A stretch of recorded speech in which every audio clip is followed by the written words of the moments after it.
औज़ुबिल्लाहि मिनश्शैतानिर्रजीम बिस्मिल्लाहिर्रहमानिर्रहीम अल्हम्दुलिल्लाहि अहलिहि वस्सलातु वस्सलामु अला अहलिहा अम्मा बाद फ़क़द क़ालल्लाहुल हकीम फ़ी किताबिहिल मुबीन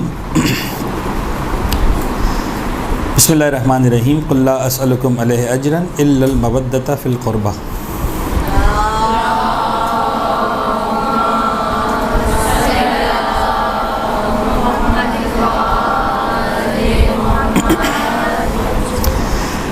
अच्छा, ये बज़ाहिर जो एक क्लास है ये ज़ाकिरात की तरबियत के हवाले से मुनक़्क़िद की गई है। अब इसके दो माना समझ में आते हैं ज़ाकिरात की तरबियत।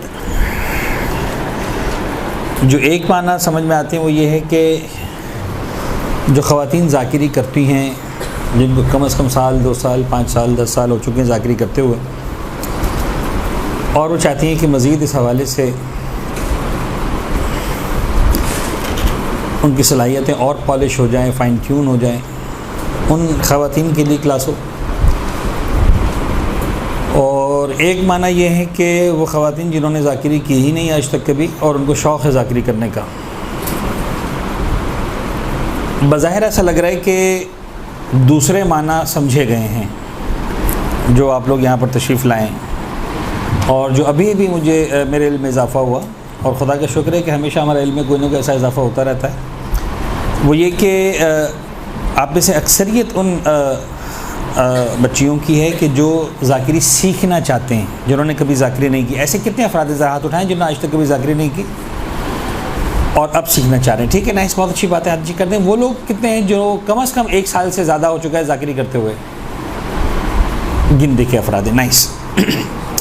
इस दुआ के साथ कि परवरदिगार आलम हम सबको, यानी ऐसा नहीं है कि मैं यहाँ पर आया हूँ और इधर बैठा हूँ टेबल के तो मुझे कोई बहुत अच्छी ज़ाकिरी आती है। छोटा सा तालिब इल्म हूँ, हम किसी न किसी एतबार से जहाँ भी जाते हैं कुछ ना कुछ सीख रहे होते हैं, और learning is the only process के जिसको रुकना नहीं चाहिए। तो खुदा का शुक्र है कि हम इस बात के लिए ज़हनी तौर पर भी हमेशा से तैयार हैं और अमली तौर पर भी तैयार हैं कि हम सीखते रहते हैं मुसलसल। हम सीखते हैं, आप सीखते हैं, हम सब मिलकर एक दूसरे से सीखते हैं कुछ ना कुछ।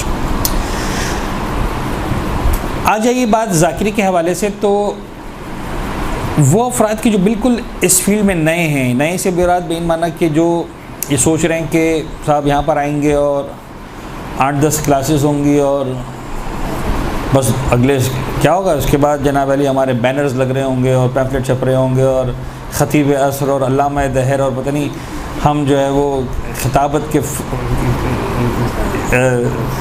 क्या कहते हैं उसको, जौहर दिखा रहे होंगे, और जनाब अली दुनिया में हमारी धूम होगी और दुनिया भर से दावतें आ रही होंगी। तो अमेरिका में आगे मजलिस पढ़ दें, अफ्रीका में आगे पढ़ दें, ऑस्ट्रेलिया में आपकी ज़रूरत है, लंदन आपका मोहताज है। It's not like that. और ज़ाकिरी अगरचे मेरा उन्वान इस वक्त ही नहीं जो मैं स्टार्ट करने लगा हूँ, बात ये सोच कर, चूँकि बात मालूम हुई कि बिल्कुल फ्रेश बच्चियाँ हैं जो इस ज़ौक़ के साथ, इस शौक़ के साथ, इस इश्क में कि मौला हुसैन का ज़िक्र करेंगी, यहाँ पर तशरीफ़ लाई हैं। आपके हौसले की हम बहुत ज़्यादा तायीद करते हैं, उसको जो है वो हौसला अफजाई करते हैं और दुआ करते हैं कि खुदा हम सबको अपने इस मकसद में, अपने इस नेक मकसद में, और जो नेक मकासद है उसमें खुदा कामयाब करें इंशाअल्लाह। तो first of all we need to understand कि ज़ाकिरी जो है वो ये सिर्फ़ कोई शौक़ या सिर्फ जो है वो ऐसा नहीं है कि 4-5 क्लासेस लेनी, 10 क्लासेस लेनी और नाम भी लगा दिया हमने कि साहब हम तो मदरसतुल कायम से सर्टिफाइड हैं और क्वालिफ़ाइड हैं और हमारे पास तो वहाँ का सर्टिफिकेट, और ज़ाकिरी शुरू कर दी। ये बिल्कुल ऐसा ही है कि आसान तरीन अल्फाज में ऐसा कभी भी नहीं हो सकता कि आप गिनती की 8-10 क्लासेस लें और आप अपने ख़ानदान की सबसे बेहतरीन कुक बन जाएँ। ऐसा हो सकता है? आप 7-8-10 क्लासेस लें और आप कहें पप्पो आप साइड पे बैठें, चच्ची आप साइड बैठें, मुमानी आपके हो गई, बहुत कर लिया आपने, अब हम तो, और हमसे अच्छा खाना कौन पकाता है? 8-10 घंटे की क्लास के बाद जो आप रोटी बनाएंगी ना वो दुनिया भी नहीं बनेगी। दुनिया बहुत बाद में बनती है, पहले कोई छोटा बड़ा नक्शा बनता है पाकिस्तान का, हिंदुस्तान का, चाइना का, इधर फैला हुआ इस तरह से। वो जो गोल होते होते दुनिया बनते बनते, तो आप पहले पाकिस्तान बनाते हैं, हिंदुस्तान बनाते हैं, चाइना बनाते हैं, पता नहीं क्या क्या बनाते हैं, तब कहीं जाकर आप दुनिया बना पाते हैं। एक रोटी की मिसाल दे रहा हूँ। द सेम वे ज़ाकिरी आप करने जाएंगे तो आपको देर लगेगी, यानी सोचना बहुत आसान है, वो सारी बातें अपनी जगह, लेकिन उन सारी बातों से भी एक बात पहले जो बहुत ज़रूरी है, निहायत ही ज़रूरी है, वो ये कि मैंने बातों बातों में आपको कुछ बात समझा दी, लेकिन चाह रहा हूँ कि इसको थोड़ा सा खुल कर अर्ज़ करूँ। अगर 8-10 क्लासेस देने के बाद आपने सोच ही लिया कि आपको बिरयानी पकानी है, और फ़र्ज़ कर लें आपकी अम्मा ने आप पर भरोसा कर ही लिया, तो इस बात के कितने % चांसेस हैं कि पहली मरतबा जो बिरयानी बनेगी वो बेस्ट होगी, और उस जैसी बिरयानी दुनिया में कोई होगी ही नहीं। और इस बात के कितने चांसेस हैं कि वो खाने के काबिल ही नहीं होगी, फिर भी अम्मा अब्बा भाई बहन कोई मोहब्बत में, कोई लाज रखने के लिए, कोई नुकसान से बचने के लिए, कोई इसराफ से बचने के लिए खा ही लेंगे। ज़्यादा चांसेस कौन सी, पहले वाली बात के हैं या दूसरी वाली बात के हैं?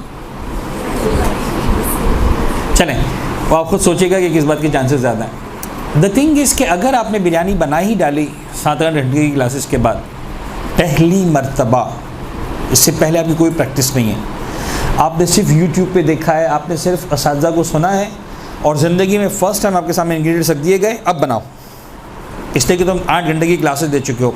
This is for the first time you are cooking, you have never cooked. 99% में मुतमईन हूँ कि बिरयानी सब कुछ होगी सिवाय बिरयानी के। मैं मुतमईन हूँ, अगर आप वाकई ज़िंदगी में पहली मरतबा आप बिरयानी बना रहे हैं और आपने आज तक नहीं पकाई बिरयानी, सिर्फ क्लासेस लिए, सिर्फ सर्टिफिकेट है, and you have never done cooking before, the first biryani will be anything, will be everything but not biryani, नहीं होगी वो। नुकसान किसका हुआ? आपने क्या चीज़ ज़ाया की? आधा किलो चावल, आधा किलो गोश्त, कुछ मसाले, यही नुकसान हुआ ना, और क्या हुआ? इसके अलावा तो नहीं होगा। आपने 8-10 घंटे की क्लास ली, सिलाई कढ़ाई की, आपने आज तक एक कमीज़ एक शलवार नहीं सी, आपने ज़िंदगी में पहली मरतबा आप सीने जा रहे हैं, लेकिन 8 घंटे 10 घंटे 12 घंटे की आपने क्लासेस ले ली, और आपको पहली मरतबा कपड़ा दे दिया जाए और आपसे कहा जाए कि तुम ये ड्रेस सी लो, इस बात के कितने चांसेस हैं कि वो बेस्ट ड्रेस सिलेगा? आई एम श्योर कि जो पहली मरतबा सिलेगा वो पहली मरतबा, यानी अगर आपने ज़िंदगी में कभी नहीं सिया और आप सीने की कोशिश करेंगे, तो चाहे जितनी भी ट्रेनिंग आपने ली है, अगर प्रैक्टिस नहीं की है, फर्स्ट टाइम आपके हाथ में कपड़ा आएगा, फर्स्ट टाइमर की बात कर रहा हूँ, तो वो सब कुछ होगा, कमीज शलवार नहीं होगा, वो पहनने के काबिल नहीं होगा, डेफिनेटली नहीं होगा। नुकसान कितना हो उस कपड़े का कि जो ख़रीदा गया था, अब वो चाहे वो 400 रुपये का ख़रीदा गया था, चाहे वो 1000 रुपये का ख़रीदा गया था, चाहे 1500 रुपये का ख़रीदा गया था, अनसिला कपड़ा जो ख़रीदा गया था वो नुकसान हुआ। लेकिन अगर यही वाली मिसाल ज़ाकिरी में ले आए,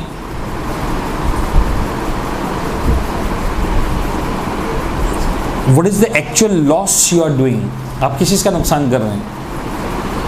अब आप मेरे आधा किलो चावल बिगाड़ नहीं रहे हैं, अब आप मेरा एक सूट नहीं बिगाड़ रहे हैं 800-1000 रुपये का, आप मेरा दीन बर्बाद कर रहे हैं।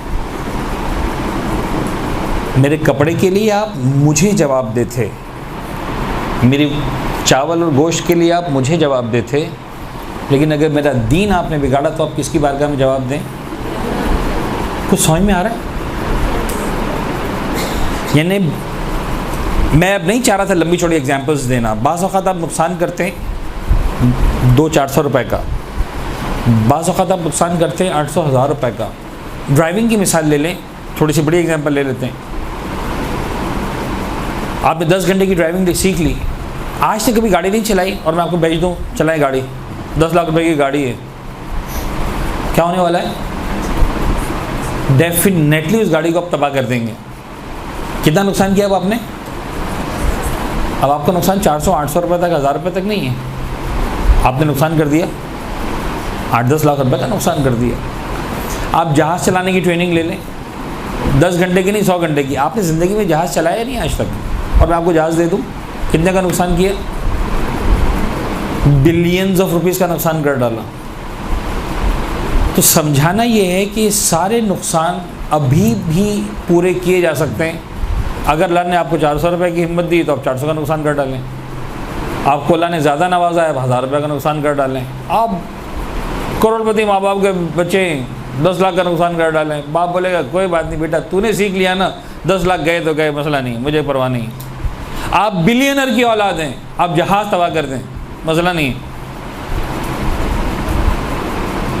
लेकिन दुनिया में कोई बाप ऐसा नहीं है जो कह सके कि बेटा दीन तुम्हारे हाथ में दे दिया, बर्बाद कर दो, कोई मसला नहीं। ये जो आप यहाँ पर आ रहे हैं, ये दुनिया का हसास तरीन, ख़तरनाक तरीन काम है जो सीखने के लिए आप आ रहे हैं। लिहाजा इसके अंदर आपने बहुत ही नीचे से प्रैक्टिस को स्टार्ट करना है। इंस्ट्रक्टर के बग़ैर, किसी बड़े के बग़ैर, किसी उस्ताद के बग़ैर स्टार्ट नहीं लेना। अपनी मर्ज़ी से एक बात भी नहीं करनी। इस बात से गरज नहीं होनी चाहिए कि वाह वाह मिल रही है कि नहीं मिल रही है। इस बात से गरज नहीं होनी चाहिए कि सुनने के लिए हज़ारों लोग आ रहे हैं कि 10 लोग आ रहे हैं या 5 लोग आ रहे हैं। वो सुनते सुनते नारे लगा रहे हैं या जमाइयाँ ले रहे हैं। इट शुड बी नेवर, यानी इस पर आपको फ़ख्र नहीं करना कि साहब मेरी मजलिस में इतने लोग आ गए। आपने देखना ये है कि आया कहीं ऐसा तो नहीं है कि जाने अनजाने में मैं वो वाला नुकसान कर दूं जो कोई भी इंसान 8-10 घंटे की ट्रेनिंग के बाद किसी भी काम में हाथ डालकर कर सकता है। फ़र्क क्या है? फ़र्क ये है कि बाकी सारे कामों में जो नुकसान होता है वो फ़ौरन सामने नज़र आ जाता है। दीन के काम में जो नुकसान होता है, डैमेज आपको नज़र ही नहीं आता। आप तो ये मजलिस पढ़ के उतरते हैं तो वो बिरयानी वाली कैफियत नहीं होती है कि अम्मा के बेटा कोई बात नहीं, सीख जाओगी। और अगर गुस्से में होंगी तो क्या कहेंगी? मेरी मत मारी गई थी, मैंने तुम पर भरोसा किया। यही होगा ना। अगर गुस्से में होंगी तो वो आएगा, और बहुत ज़्यादा प्यार आ रहा होगा तो क्या कहेंगी? सर झुका के इतना सा कह देंगे बेटा सीख जाओगी, है कि नहीं? लेकिन समझ में आ जाएगा आपको भी और सामने वालों को भी कि नुकसान हुआ है। लेकिन जब मजलिस पढ़ के आप उतरते हैं, स्पेशली छोटी एज में, तो कोई आकर आपको जो है वो पेशानी पे बोसा दे रहा है, कोई आपको कंधे पे हाथ रख रहा है, तो आप सोचेंगे वाह भाई मैंने तो क्या ज़बरदस्त काम कर डाला। Because damage is never seen. पता ही नहीं चला नुकसान क्या किया है आपने, पता ही नहीं चला नुकसान क्या किया है। कपड़े में पता चल गया, खाने में पता चल गया, गाड़ी में पता चल गया, जहाज़ में पता चल गया, इसमें पता ही नहीं चला what damage you have done to religion. तो बड़ा ख़तरनाक, बड़ा हसास काम है। Is that clear? इस दुआ के साथ अगेन कि परवरदिगार आलम आपकी तौफ़ीक़ात में, हम सब की तौफ़ीक़ात में इजाफ़ा करे और हमें तौफ़ीक़ दे के हम जो है वो अगर दीन को फ़ायदा नहीं पहुंचा सकते, एटलीस्ट दीन को नुकसान ना पहुंचे ना। मेरा आज का टॉपिक आप लोगों को मालूम है, बताया गया था आप लोगों को टॉपिक क्या है। अच्छा, अजीब बात है, मैं हमेशा पसंद करता हूँ टॉपिक पहले से बता दिया जाए ताकि सुनने वाले, आने वाले इसके लिए ज़हनी तौर पर तैयार हो कराएँ। लेकिन बहरहाल जो एग्जैक्ट अल्फाज है मैं वो भी आपको बता दूँ। इस्लाह मजलिस व अज़ादारी के लिए लगाए गए नारों में इफ़रात व तफरीत, बड़ा मुश्किल सा अनुमान है। इस्लाह मजलिस व अज़ादारी, नाउ लुक एट दिस।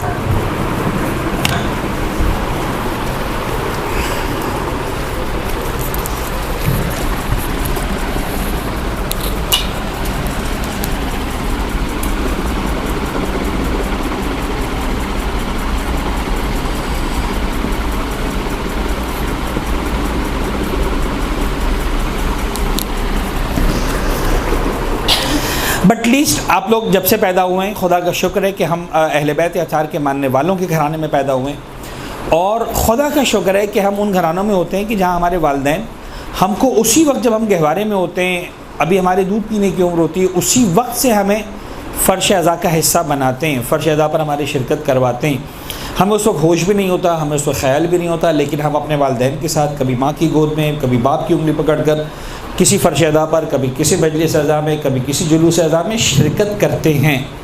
और बहुत सारी चीज़ें हैं जो हम देखते हैं, बहुत सारी चीज़ें हैं जो हम समझते हैं, बहुत सारी बातें हैं जो हम मुशाहिदा कर रहे होते हैं। स्पेशली इस दौर में जहाँ पर सोशल मीडिया का दौर है, तो हम में से बहुत से, आप में से बहुत से अफराद ऐसे होंगे कि जिनके पास अपना मोबाइल फ़ोन होगा, स्मार्टफोन होगा, तो उसमें आपको बहुत सारे मैसेजेस मिल रहे होंगे, बहुत सारे पैगामात आ रहे होते हैं, बहुत सारी क्लिप्स आ रही होती हैं, इफ्स बर्ड्स, ऐसा वैसा, अच्छा बुरा, पता नहीं फ़लाँ का एजेंट, फ़लाँ का हलाल हराम, ऐसा कर दो, वैसा कर दो, ऐसी मजलिस, वैसी मजलिस।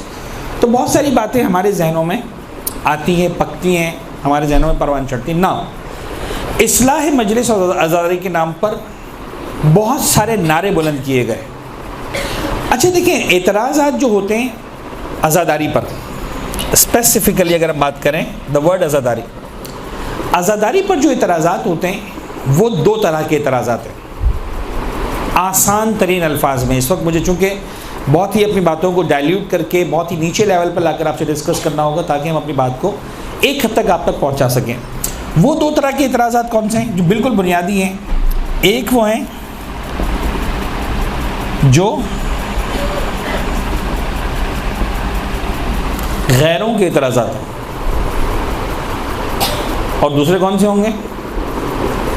It's very much clear. एक वो हैं जो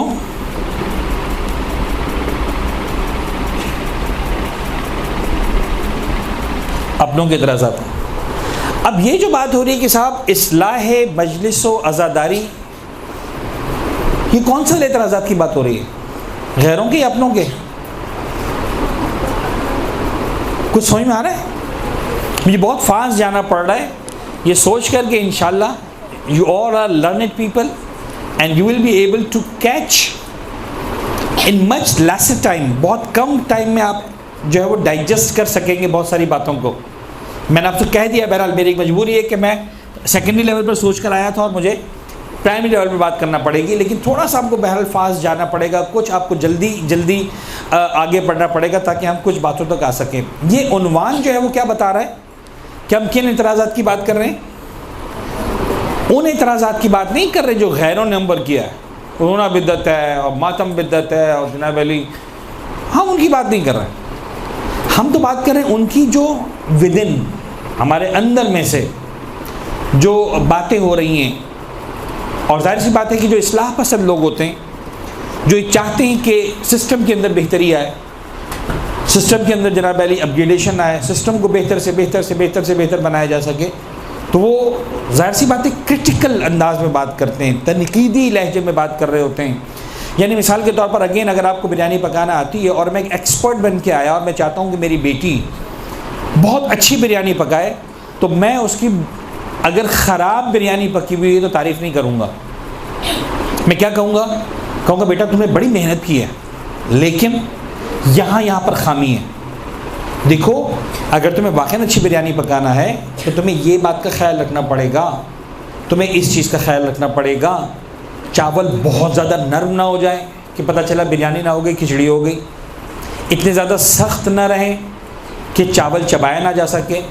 फ़र्ज़ कर लें जनाब अली इसके अंदर गोश्त डाल रहे हैं तो ऐसे मौके पर डालें कि इतना न गल जाए कि रेशा रेशा होकर हलीम बन जाए, और इतना ज़्यादा सख्त ना हो जनाब अली कि चबाया ना जा सके। मसाला कच्चा ना रह जाए, इतना ज़्यादा पक ना जाए कि पता चला जहाँ पर मसाला था वहाँ पर लगा कि सालन और चावल खाया जा रहा है। बहुत सारी बातें मैं समझाऊँगा। ये जो समझाऊँगा ये इस बात का सबूत होगा कि मैं आपके साथ दयानतदार हूँ, यही मुझे बता रही होंगी बातें कि मैं आपके साथ जनाब अली दुश्मनी रखता हूँ। क्या लगेगा? अच्छा, अब आपका दिल टूट जाएगा क्योंकि आपने अपने एतबार से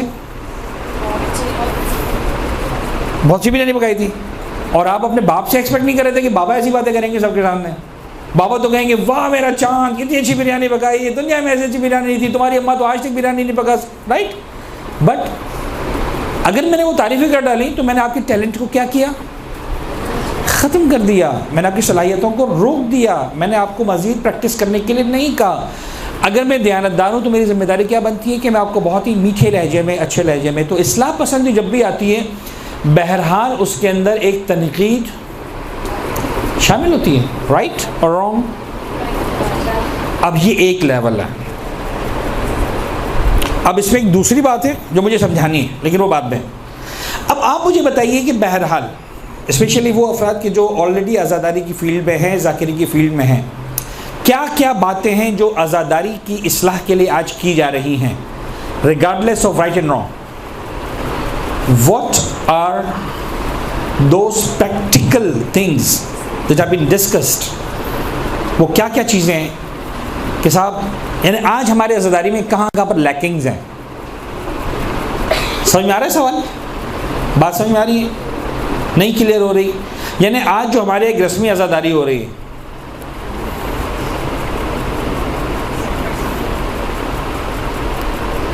हमारे यहाँ जो एक आज़ादारी हो रही है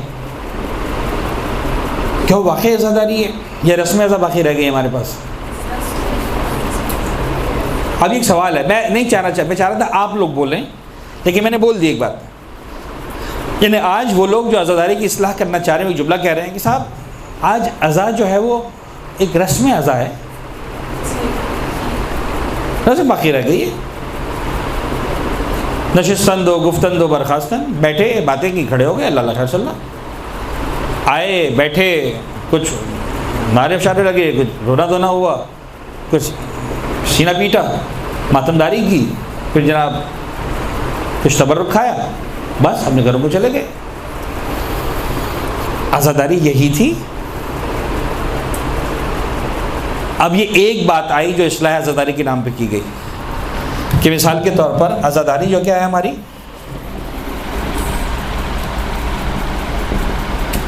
रस्मी आज़ादारी रह गई है।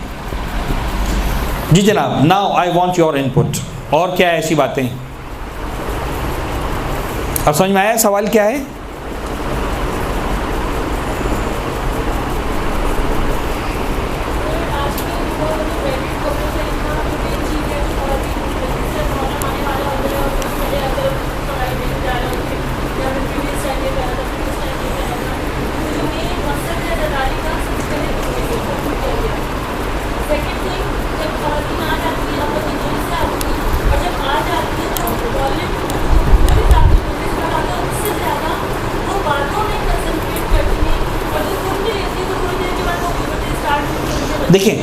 देखिए नाइस, वेरी नाइस। मैं आपको रोकूंगा यहाँ पर एक मिनट के लिए। ये एतराज़ आज़ादारी पर नहीं है, ये एतराज़ आज़ादार पर है। आज़ादार वो ड्रेस पहन रहा है, आज़ादार वो हरकतें कर रहा है। I am not talking about आज़ादार। प्लीज़ बी फोकस्ड, वरना बात कहीं से कहीं निकल जाएगी। ठीक है? आज़ादारी जो हमारे आज़ादारी हो रही है उस पर क्या एतराज़? नाउ आई थिंक, मुझे लग रहा है अब भी थोड़ा और क्लियर हो गया, या आप लोगों के लिए सवाल थोड़ा सा मज़ीद क्लियर हो गया। आज़ादारी पर होने वाले इतराज़ात,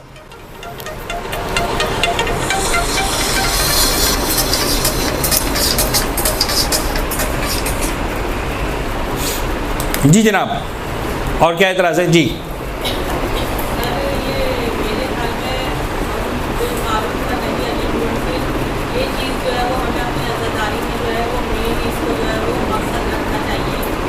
और वो नहीं है, और वो नहीं है, वो नहीं है जी। इसी के खातिर जो है वो इमाम हुसैन ने जो है किसी को खिलाने के लिए इमाम हुसैन जो है वो जनेज़ा करवाया। तो मतलब ये चीज़ जो है वो ज़्यादा मेरे। नंबर 2, मकसद आज़ादारी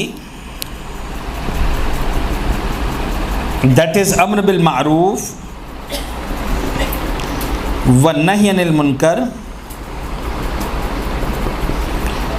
नहीं है। ये इतराज़ है दूसरा। चलें, ओके। तीसरा इतराज़, जी जनाब।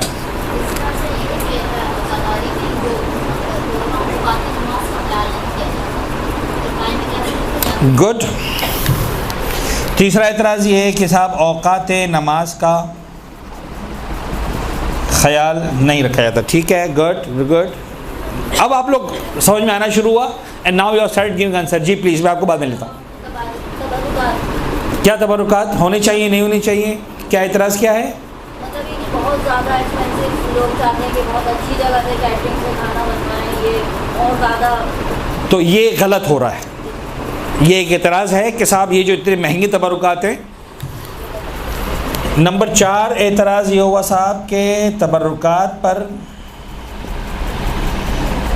इसराफ, मिसाल के तौर पर, ठीक है ना, शॉर्ट पे कि भाई बहुत ज़्यादा तबरुकात खर्च करें। प्लीज़ आप बोलें।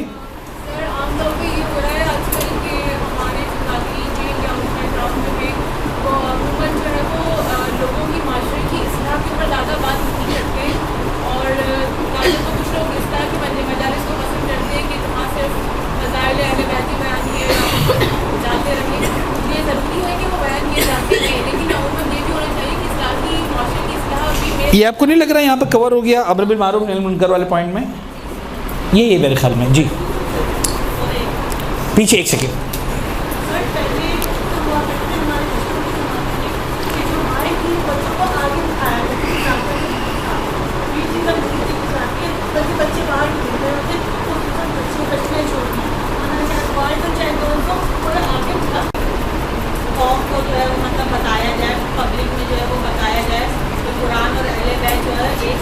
मैं समझ रहा हूँ कि बात, मुझे लग रहा है कि ये वाली बात फिर भी इसमें आ जाएगी, थोड़ा सा ब्रॉडर इसको अगर हम, ये बड़ा अहम एतराज़ है, ये बड़ी अहम बात है, और इस पर जो है वो मैं समझता हूँ कि जब ज़्यादा डिस्कस होगा कि साहब जो मकसद अज़ादारी है, अम्र बिल मारूफ़ नही अनिल मुनकर, तालीमात अहले बैत, हलाल हराम, तज़किये नफ्स वगैरह, ये सब चीज़ें इसके अंदर आती हैं। तो मेरे ख्याल में वो जो आप बात कर रही हैं वो बज़ाहिर ऐसा लग रहा है कि अलग है, लेकिन अलग नहीं है, वो एक ही बात है, और वो एक ब्रॉडर सर्कल के अंदर इसी नंबर 2 में आती हैं। आगे जी जनाब, लास्ट। नई नई चीज़ें इंट्रोड्यूस हो रही हैं, मतलब वाक़या करबला में अब जब हम सुन रहे हैं तो कहीं से कोई नई चीज़ मतलब ऐड हो जाती है कि ये भी हुआ था, ये भी हुआ था, ये भी हुआ था। असल जो रूह अज़ादारी की है, अब उन वाक़यात को मतलब पीछे धकेल कर नई नई चीज़ें लाई जाती हैं। मसलन अभी मैंने कुछ दिनों पहले एक वीडियो देखी कि इमाम हुसैन ज़िबानी हुए थे, उनकी शबी ज़िबा, और काफ़ी सारे वहाँ पर लोग मौजूद थे और वो वाह कर रहे थे उनकी बात में जो है वो कि, और कहीं वो कह रहे थे कि जनाब ज़ैनब इमाम थी, क्योंकि जनाब ज़ैनुल अलैहिस्सलाम उनके सामने चुप थे, तो इमाम के सामने सामने चुप रहते हैं। इसी तरह की वो काफ़ी सारी अजीब सी बातें कर रहे थे कि पानी तो बंद ही नहीं हो सकता था, पानी कैसे बंद हो गया, इमाम हुसैन को बहुत वो रखते थे अपने अंदर। तो मतलब आगे जाकर लोग इस तरह सोचेंगे कि ये सब बातें हो ही नहीं सकती थी, मतलब असल रूह जो है वो खींच रहे। मेरे ख्याल में इसको हम यूँ कहें कि बग़ैर मुताले के जाहिलाना अंदाज से जिससे आयमा ने बहुत बुरा समझा जिन लोगों के लिए, जाहिलाना अंदाज से, बगैर पढ़े आ जाते। हाँ, या बग़ैर गैर इल्मी मजालिस वगैरह, ठीक है ना। ओके, तो अब मेरा ख्याल है कि यहाँ तक आते आते अब एक बड़ी हद तक आप लोगों के लिए बातें क्लियर हो गई कि हमारा असल में टॉपिक है क्या आज का। क्लियर हुआ आप लोगों के लिए, नहीं? हेलो, बड़ी हद तक क्लियर हो गया कि आज हम किस टॉपिक पर आप लोगों के साथ बात करना चाह रहे हैं, और वो यही है कि बहरहाल इस्लाह अज़ादारी के नाम पर जो बातें हुई। अच्छा, अब इसके अंदर होता क्या है, समझाना क्या है आपको कि हमें जो पूरा उन्वान था वो मैंने आपको शायद बोला तो सही, लिखा नहीं मैंने सामने। इस्लाह मजलिस और आज़ादारी के नाम पर लगाए गए नारों में इफ़रात व तफरीत। इफ़रात व तफरीत का मतलब क्या होता है? ज़्यादती कर देना, या मसलन बहुत बेतुके इल्ज़ाम लगाना। यानी समझाना यह है कि बहुत सारे बातें अच्छी होंगी, लेकिन ऐसा नहीं है कि हर बात अच्छी हो। तो अब ये अगेन बहुत, जैसे मैं बार बार मैं मजबूर होकर बोल रहा हूँ कि बहुत ही सेकेंडरी लेवल की बातें, जब आप लोग प्रैक्टिकली शुरू करेंगे ना मजालिस पढ़ना, तो आपको अंदाज़ा होगा क्या बातें हो रही हैं, कैसे हो रही हैं, किस तरह से हो रही हैं, यू नो, बहुत सारी बातें। बट स्टिल अहम तरीन बात मुझे लगता है कि जो मेरे जहन में आई भी, मैंने आपसे कही भी, सब नंबर 1 के तौर पर मैंने लिखा, अगर शायद मैंने ना भी लिखा होता, अगर आप लोगों के लिए बात वाज़ेह होती, तो शायद मेरे ख्याल में जो सबसे अहम आती बात वही कि आज़ादारी रस्मी रह गई है। रस्मी रह गई तो जनाब जो किसी ने कहा कि साहब नारे लगाते रहें, बस ख़त्म, और इस्लाह की बात जो तहज़ीब की उन्होंने बात की। दूसरी बात उसी पहली बात का रेप्लिका है, या उसी का जनाब अली एक सिक्के का दूसरा रुख है। इन्हें अगर ये सिक्का नहीं है, इस्लाह वाला, तज़किये नफ्स वाला, अम्र बिल मारूफ़ वाला, तालीमात अहले बैत वाला, तो दूसरा सिक्का क्या है? दूसरा रुख यही है कि ये रस्मी है, बस आते हैं, बैठते हैं, बातें करते चले जाते हैं, ख़त्म, अल्लाह खैर, चला, और क्या? राइट और रॉन्ग? तो फिर आप जो भी करते रहें, फिर आप जाहिलाना बातें भी करें तो वो भी आ जाएंगी उसके अंदर, क्योंकि आपको इससे मकसद तो है ही नहीं कि इस्लाह हो रही है कि नहीं हो रही, आपने तो साहब खाना पूरी करनी है, आना है, चले जाना। अब इसके अंदर नो डाउट एक हद तक बात सही भी है, लेकिन सवाल ये है कि आज़ादारी क्यों? यानी मुझे ऐसा लगता है कि सारे एतराज़ात पर आते आते यानी जो बुनियादी तौर पर आज़ादारी है, अच्छा कुछ एतराज़ात तबर्रुकात पे इसराफ़ हो रहा है, ये अगेन आज़ादारी पर एतराज़ वाली बात नहीं है। बच्चों की शिरकत को यकीनी बनाया जाना चाहिए, ये सिस्टम ऑफ आज़ादारी पर एतराज़ की बात नहीं हो रही। एक कि भाई आप वालिदैन की तरबियत करेंगे, भाई बच्चों को लेकर आए, यस 100% एग्री कि बच्चों को लाया जाए, बच्चों को जनाब अली शिरकत करवाई जाए। हाँ, तरीक़ेकार ऐसा ना इख्तियार किया जाए कि बाकी सारे अज़ादार डिस्टर्ब हो जाए। ऑफ कोर्स उसका आपको ख्याल रखना। इतना छोटा बच्चा आ गया मिसाल के तौर पर कि जो उस गर्मी की शिद्दत को ही बर्दाश्त नहीं कर पा रहा और मुसलसल रोए जा रहा है, तो जाहिर सी बात है कि जो ख़वातीन बाकी मजलिस सुनने के लिए आई हैं वो डिस्टर्ब हो जाएंगी, बुरी तरह से डिस्टर्ब हो जाएंगी। तो पूरा एक माहौल जो बना हुआ होता है वो सारा डिस्टर्ब हो जाता है। तो उसके लिए कोई भी एक स्पेशल अरेंजमेंट ख़वातीन के लिए, वो उन बच्चियों के लिए कि जो अपने बच्चों को, छोटे बच्चों को स्पेशली नौनिहालों को लेकर आ रही हैं, 2 साल 3 साल 1 साल 4 साल तक के बच्चों को, ऐसा सेपरेट अरेंजमेंट हो कि जनाब अली वो बच्चे मजलिस में सुन भी सकें। और अगर डिस्टर्ब हो रहे हैं तो एक डिस्टर्ब होना हो रहा हो, सभी सब वहाँ हो जो डिस्टर्ब हो रहे हो, तो चलो भी ठीक है, अब जो सबका होगा वो देखा जाएगा, फिर वो ठीक है, वो बच्चे खुद ब खुद उस फ़ज़ा में सांस तो ले रहे हैं और वो हो जाएगी ज़्यादा। लेकिन हम आते हैं मेन एतराज़ात पर, जिन्हें हम जब ज़ाकिरी के लेवल पर आते हैं तो इस वक्त हम जो है वो बहुत ही मतलब अवामुन नास से बात नहीं कर रहे हैं इस वक्त। ये जो इतराज़ है तबरुकात पर, बहुत से लोग करते हैं इतराज़, यस, और ये वाला जो इतराज़ है ये बड़ा ख़तरनाक और बड़ा लंबा किस्म का इतराज़, अगर इसके हम जाएँ डिटेल में, वो यहाँ तक जाता है जनाब अली कि आप इतना पैसा जो आज़ादारी के नाम पे ख़र्च कर रहे हैं, यानी जब आप काउंटिंग में जाते हैं पूरी दुनिया में, तो बिला मुबालगा करोड़ों नहीं, बिला मुबालगा, यानी इसमें कोई मुबालगा नहीं हो रहा, बहुत क्लियर, अरबों रुपए खर्च होते हैं। मुहर्रम के 2 महीना 8 दिन पूरी दुनिया में जो आज़ादारी के नाम पर खर्च होता है वो अरबों रुपए खर्च होते हैं। अब चाहे वो 1 अरब है, चाहे 1.5 अरब है, चाहे 2 अरब रुपए, लेकिन आप सोचें अगर 2 अरब रुपए हर साल हम 2 अरब रुपए की यूनिवर्सिटीज़ बनाएं पूरी दुनिया में, हर साल सिर्फ इतना करें, 2 साल 2 अरब की यूनिवर्सिटीज़ बनाएं, और बता दें कि साहब सिर्फ खालिसतन शिया बच्चों के लिए होगी, तो 10 साल के अंदर हमारे पास कितनी यूनिवर्सिटीज़ होंगी? With in 10 years. आज तो 1400 साल हो गए। एक यूनिवर्सिटी अगर 1 अरब रुपए की बनती है मिसाल के तौर पर, तो 1 साल में 2 यूनिवर्सिटियाँ, 10 साल के अंदर 20 यूनिवर्सिटियाँ आपके पास दुनिया भर में शिया बच्चों के लिए मौजूद होंगी सिर्फ 10 साल में। हाँ, कुर्बानी कह देनी पड़ेगी, बस 10 साल तक मजलिस मातम में एक पानी का कप भी नहीं मिलेगा साहब, इसलिए कि अब सारा पैसा कहाँ लगाना है? यूनिवर्सिटी में लगाना है। तो आप एक्सपेक्ट मत करें कि साहब आप घर से बाहर निकलेंगे और एक छोटी सी सबील भी होगी जहाँ पर आपको सादा पानी पिलाया जा रहा होगा, वो पैसा भी कहाँ लगाना है? ये एक एक्सट्रीम वहाँ तक भी जा रहा है इसका, ठीक है, और ऐसे लोग आपको मिलेंगे माशरे में। तो ये भी किस तरह से, मुझे लगता है कि बातों बातों में जवाब खुद ब खुद मिल गया।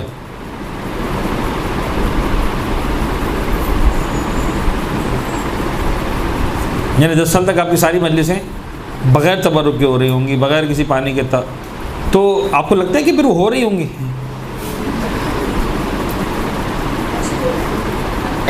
आज आप खाना खिलाते फिर भी लोग नहीं आते हैं, आज आप तबरुक दे रहे थे फिर भी लोग नहीं आते हैं, जब आप कुछ नहीं दे रहे होंगे। खैर, मैं ये नहीं कह रहा कि लोग खाने के लिए आते हैं, खाने के लिए नहीं आते।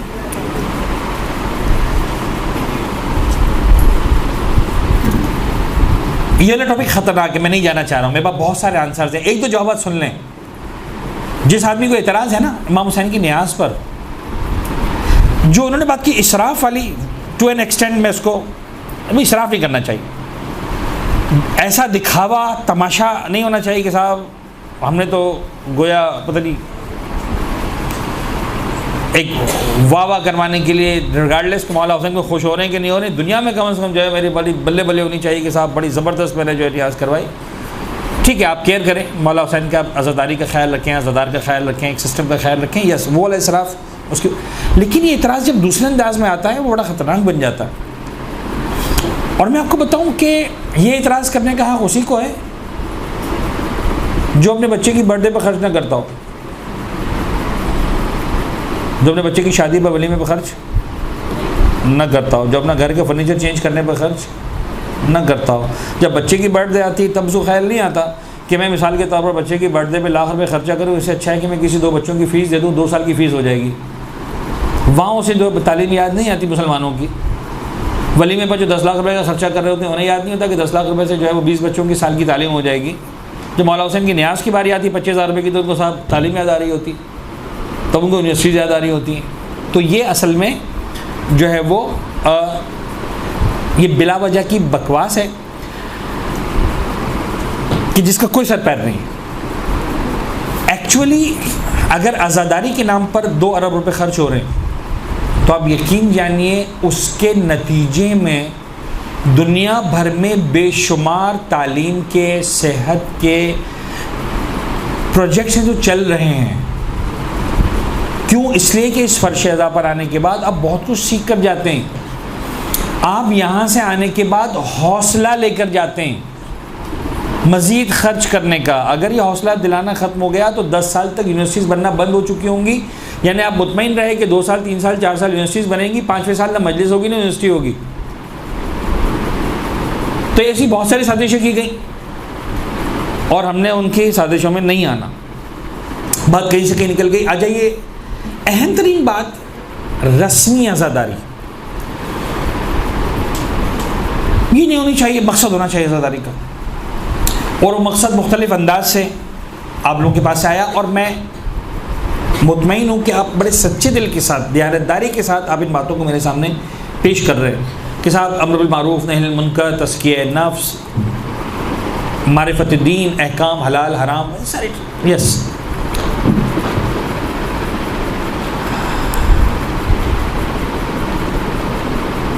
अब थोड़ा सा जल्दी जल्दी बातें करेंगे इसलिए कि मुझे 6 बजे हर सूरत ख़त्म करना है। And right now we are at 5:30, we don't have more than 30 minutes. अच्छा, सबसे पहली बात मुझे एक छोटा सा किस्सा शेयर करना है। आपको कुछ अंदाज़ा होगा मैं कहना क्या चाह रहा हूँ। जो सीनियर स्टूडेंट्स, मुझे कुछ 1-2 चेहरे नज़र आ रहे हैं जिन्होंने मुझे पहले सुना है, तो उनको अंदाज़ा है कि मैं क्या कहना चाह रहा हूँ। देखें, कहते हैं एक किस्सा रमज़ान के महीने में चला सोशल मीडिया पर, मे भी आप लोगों ने सुना हो, देखा हो, पढ़ा हो, कि एक मुसलमान की एक नॉन मुस्लिम से बात हो रही थी। तो उस नॉन मुस्लिम ने कहा कि यार बड़ी हिम्मत का काम है तुम्हारा, तुम रोज़ा रखते हो, सुबह से लेकर जनाब अली जो है वो शाम तक 12 नहीं 14 घंटे, 15 घंटे, 16 घंटे, कुछ जगहों पर 18 घंटे तुम भूख प्यास बर्दाश्त करते हो। अब उस मुसलमान को बड़ा अच्छा लगा कि यार तारीफ़ हो रही मेरी। उसने कहा तुम क्या समझते हो, सिर्फ भूख प्यास थोड़ी होती है। रमज़ान का महीना सिर्फ भूख और प्यास बर्दाश्त करने का महीना नहीं है। रमज़ान के महीने में हमारा आँखों का रोज़ा भी है, हमारा कान का रोज़ा भी है, हमारा ज़बान का रोज़ा भी है। तो क्या मतलब?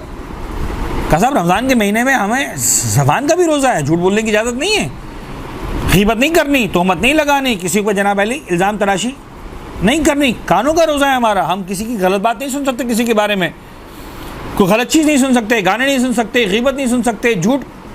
हमारे जनाब अली आँखों का रोज़ा है, हम गलत मकाम पर नहीं जा सकते, गलत चीज़ नहीं दे सकते, किसी के हम टो में नहीं रह सकते। ये इन्होंने जनाब अली सारा बताया। वो नॉन मुस्लिम देखता रहा, कहने लगा अच्छा सिर्फ 1 महीना, हम पर तो पूरा साल पाबंदी है,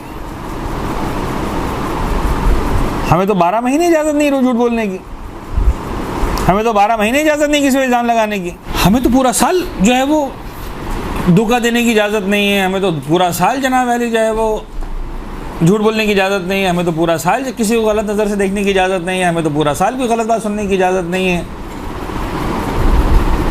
कुछ समझ में आ रहा है क्या हो रहा है? यानी तज़किया नफ्स सिर्फ मौला हुसैन की मजलिस में क्यों याद आ रहा है? सिर्फ 2 महीने, बाकी तज़किया नहीं करना। ये हलाल और हराम मुहर्रम के अशरे में ही क्यों याद आ रहा है आपको? क्या बाकी सारा साल हलाल हराम नहीं सिखाना किसी को? नमाज नहीं पढ़वानी?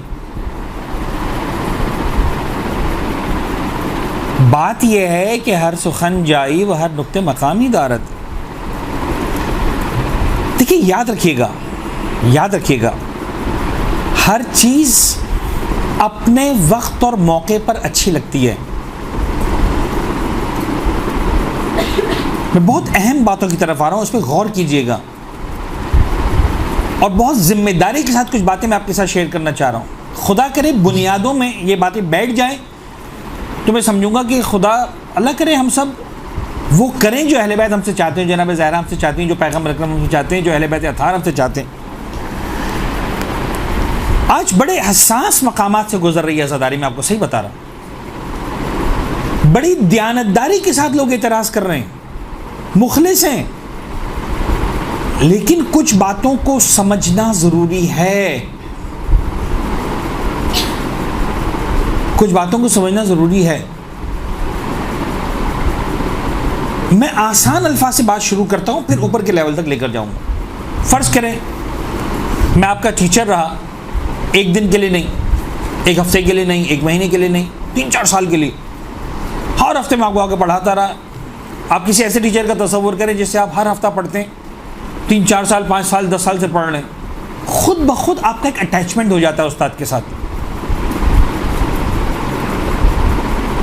आप बहुत सारी बातें, बहुत सारे सवालात उनसे करते हैं कि जो शायद हर एक के सामने आप नहीं कर सकते हैं। अब जनाब उस उस्ताद के बाप का इंतकाल हुआ,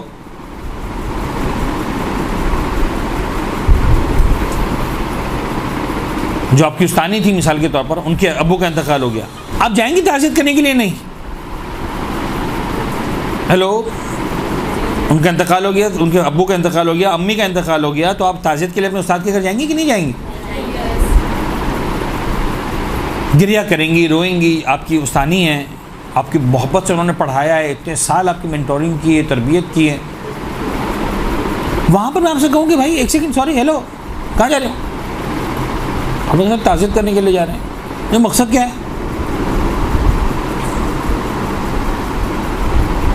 मकसद क्या है तुम्हारा जाने का?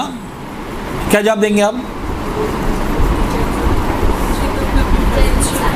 तो सीधी सीधी बात है, उस्ताद हैं, मेरी माँ की जगह पर है, मेरी बड़ी बहन की जगह पर है, उन्होंने मेरी इतने साल तरबियत की है, वो गम के आलम में, उनकी अम्मा का इंतकाल हो गया, मैं पुरसाद के लिए देने जा रही हूँ, मैं ताज़ियत करने जा रही हूँ, ख़त्म हो गई बात।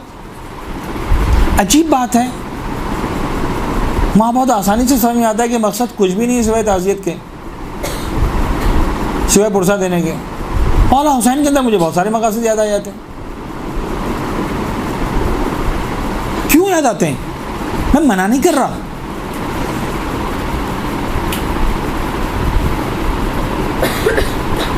मौला हुसैन की मजलिस अज़ा जो हम बर्पा करते हैं, क्यों करते हैं पापा? किसने कहा हमें पापा करने का? किसने कहा मजलिस पापा करो? हेलो, नहीं, किसने कहा हमसे? किसके कहने की वजह से नस्लों से होती जा रही है? जनाब ज़ैनब ने कहा। उससे पहले किसने कहा? रसूल खुदा ने कहा। और किसने कहा? बीवी फातिमा ने कहा। बीवी फातिमा ने इमाम हुसैन की शहादत के बाद क्या, शहादत से पहले कहा? वाह, अब तो शहीद भी नहीं हुए।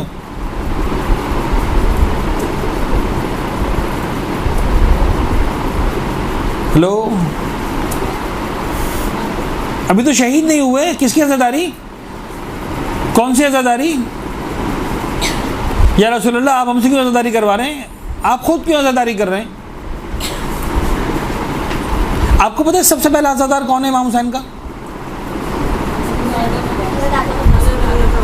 वाह, जनाब आदम अलैहिस्सलाम, मेरे और आपके सबके जद जनाब आदम। Yes, he is the first. हज़रत आदम इज़ द फर्स्ट।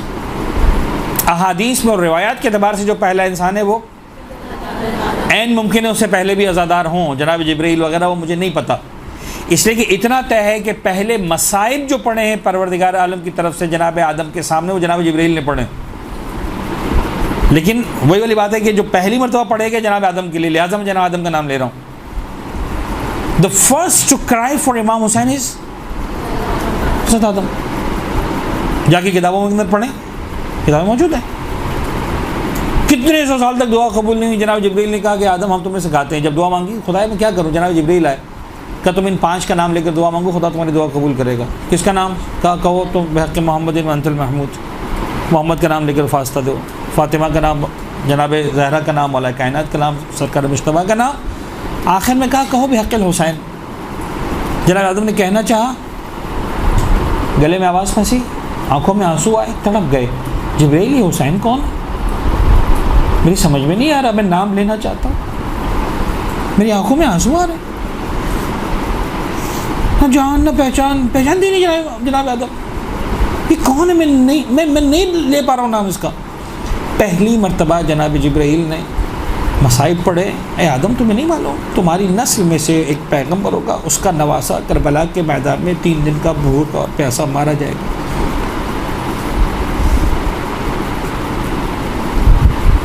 आसान तरीन अल्फाज में मैं कहना चाह रहा हूँ कि अगर मुझे आपसे पूछा जाए अज़ादारी का मकसद क्या है, कहो वही मकसद है जिस मकसद की खातिर हज़रत आदम रोए थे।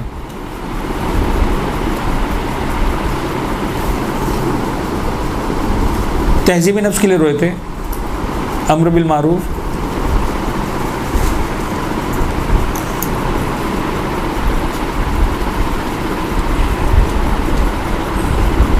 बहुत हसास टॉपिक है, मुझे मालूम है।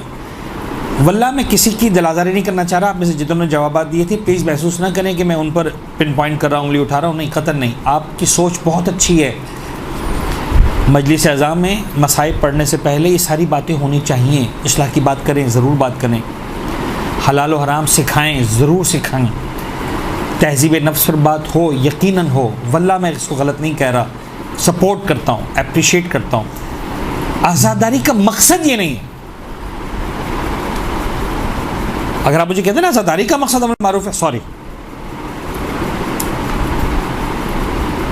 अगर आप कहते हैं अल कायम का मकसद है तहज़ीब नफ्स, लिहाजा तो पूरा साल क्लासेस भी होती हैं, असातिज़ा आते हैं, वाजिब हराम हलाल पता नहीं तौज़ील मसाइल, फ़िक़ही मसाइल, अखलाकी मसाइल, यस मकसद है, बाकायदा सिखा रहे हैं। और उसमें उन तमाम चीज़ों का ख्याल रखा जाता है कि जो सिखाने के लिए ख्याल रखी जानी चाहिए। और डेज में नहीं बुलाया जाता, छुट्टी के दिन सैटरडे संडे को बुलाया जाता, खाने के वक्त नहीं बुलाया जाता, इम्तिहानात के दिनों में नहीं बुलाया जाता या कम बुलाया जाता है, राइट। ख्याल रखा जाता है। बहुत ज़्यादा बारिश हो जाए तो अनाउंसमेंट आ जाता है आज क्लास कैंसिल हो गई, बिकॉज मकसद ही वहाँ पर है कि दीन सिखाया जाए। आज तक भी ऐसा हुआ कि बारिश हुई तो मजलिस कैंसिल हो गई? हुआ कि साहब आज बारिश बहुत है, मजलिस कैंसिल। इस मतलब बारिश का अयाम चल रहे हैं, अज़ादारी का असर करते लेट कर देते हैं, पहली से 10 मुहर्रम की जगह 11 से 20 मुहर्रम कर देते हैं। थी ना बारिशें इस साल तो कर देते। अलकाम की क्लासेस तो लेट हो जाती हैं, छुट्टी हो जाती है, हमारा स्कूल बंद हो जाता है। सब बारिश हो गई, स्कूल बंद होता है कि नहीं होता? अब स्कूल बंद हुए थे कि नहीं हुए थे? तो कर दो मजलिस बंद। जहाँ मकसद सिखाना है वहाँ उन सारे नॉर्म्स का ख्याल रखा जाएगा जो सिखाने के लिए ज़रूरी होते हैं। जहाँ मकसद ताज़ियत है, पुरसादारी है, वहाँ तातील नहीं होती। किसी के बाप का जनाजा इसलिए डिले नहीं होता कि आज बारिश हो गई जनाजा डिले हो जाएगा। बाप का जनाजा है वो तो उठाऊंगा। और अगर बाप का जनाजा डिले करते भी हो तब भी सुन लो, हुसैन वो है जो बे अबी अंता व उम्मी, मौला मेरे बाप का गम तो लेट हो सकता है, तेरा गम लेट नहीं हो सकता। जिस हुसैन इब्न अली फर्श अज़ा बिछाने का मकसद, मजलिस अज़ा बपा करने का मकसद सिर्फ और सिर्फ एक है, अहले बैत अतार से अपने इश्क, अपनी मवद्दत का इजहार करना। दैट्स इट, ख़त्म होगी बात। फिर बेशक आप जनाब अली तहज़ीब नफ्स की बात करें, अमर बिल मारूफ की बात करें, नही मुनकर की बात करें, मुझे कोई हर्ज नहीं है। अब जब ज़ाकिरात बनेंगी तो आपको अंदाज़ा होगा, जब ज़ाकिरात बनेंगी तो आपको अंदाज़ा होगा 80 to 90% लोग आपको ऐसे मिलेंगे जो ज़ाकिरात हैं, वो इस बात की तायीद करेंगे यकीनन। जब आपको मजलिस पढ़ने के लिए बुलाएंगे ना तो वो कभी इस बात पे जिद नहीं करेंगे कि आप नमाज के मौजू पर बात करें या रोज़े के मौजू पर बात करें या पता नहीं हज के मौजू पर बात करें या ज़कात के मौजू पर बात करेंगे। वो एक ही दरख्वास्त करेंगे, आप मजलिस पढ़ने आ रही हैं ना, देखिए हमारे घर सालाना मजलिस है, हम हमेशा मौला अब्बास के मसाइब पढ़वाते हैं, आप मौला अब्बास के मसाइब पढ़ दीजिए। सब इतने साल से करवा रहे हो तो वो छोड़ दो, किसी और के मसाइब पढ़वा लो। नहीं, मसाइब तो मौला अब्बास के होंगे। कोई क्या कहता देखो हमारे यहाँ शहज़ादा अली असगर के मसाइब पढ़े जाते हैं, आप वो पढ़ देना। कोई क्या कहता जनाब सकीना के मसाइब पढ़ देना। यही होता है कि नहीं होता, या कुछ और होता? ये है रूह है आज़ादारी। मुझे पुरसा देना है, मुझे गम मनाना है, मुझे आंसू बहाने। इमाम हुसैन पैदा भी नहीं हुए, जनाब आदम रो रहे हैं, सदियां पड़ी हैं, जनाब नूह रो रहे हैं, जनाब इस्माइल ईसा रो रहे हैं, जनाब मूसा रो रहे हैं, जनाब इब्राहिम रो रहे हैं। पापा क्यों रो रहे हो? तुमने तो देखा भी नहीं हुसैन को, तुम्हें तो पता ही नहीं हुसैन कौन है। हुसैन की विलादत हो रही, पैगंबर रो रहे हैं, जनाब ज़हरा को रुला रहे हैं, या रसूल अल्लाह एक दिन सब्र कर लें, कल बता दीजिएगा। नहीं, अभी बताऊंगा।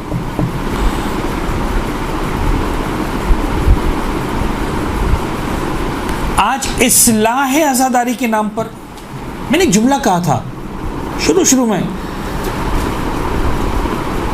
जब आप अनाड़ीपन से बिरयानी बनाने बैठ जाएंगी ना तो सब कुछ होगी सिवाय आज तमाशा ये है कि आज़ादारी में सब कुछ है सिवाय, अच्छी बात है, आज़ादारी में सब याद आ रहा है, नहीं याद आ रहा था आज़ादारी याद नहीं आ रही। मेरा दिल जलता है। और ये कौन लोग हैं इस्लाह पसंद है, मैं मुतमईन हूँ अनजाने में कर रहे हैं, मैं किसी पर इल्ज़ाम नहीं लगा रहा, खुदा ना खास्ता किसी पर नहीं उठा रहा। लंबे लंबे मैसेजेस मेरे पास आ रहे हैं अय्याम अज़ा के शुरू से पहले अशरे तक, आज़ादारी यानी ये, आज़ादारी यानी ये, आज़ादारी यानी ये, लंबे लंबे मैसेज। आज़ादारी यानी पता नहीं क्या था, आज़ादारी यानी वहदत, आज़ादारी यानी नमाज जमात, आज़ादारी यानी पता नहीं ईसार, आज़ादारी यानी हमारे ग्रुप है उलमा कराम का, वो इत्तेफाक की बात है कि मुझ जैसा जाहिल भी उसके अंदर ऐड हो गया, पता नहीं किसने ऐड कर दिया, क्यों ऐड कर दिया, हालांकि सब उलमा का ग्रुप है। तो उसमें हम देखते रहे तो उलमा क्या बातें कर रहे हैं, किसी ने वाला मैसेज डाल दिया उस उलमा के ग्रुप पे, तो सारे के सारे उलमा वहाँ पर। तो एक आलिम दीन ने कमेंट किया कि यार आज़ादारी सब कुछ है, आज़ादारी ही नहीं है, कोई तो हो तो जो लिखता आज़ादारी यानी कि रिया, आज़ादारी यानी दर्द, आज़ादारी यानी इश्क, आज़ादारी यानी मसाइब, आज़ादारी यानी सैयद सज्जाद की आंखों से गिरते हुए खून के आंसू, आज़ादारी यानी सकीना के गालों पर लगते हुए तमाचों का दर्द। कोई ये तो लिखता सब कुछ है आज़ादारी, आज़ादारी नहीं है सिर्फ। कोई जाकिर अगर 5 मिनट की जगह 6 मिनट मसाइब पढ़ दे, अपने दिल में मसाइब क्यों पढ़े? इन्हें 1 घंटा सब कुछ है, जिसके लिए आए हो 5 मिनट से ज़्यादा ना हो। क्या करने के लिए आए हो, क्यों आए हो?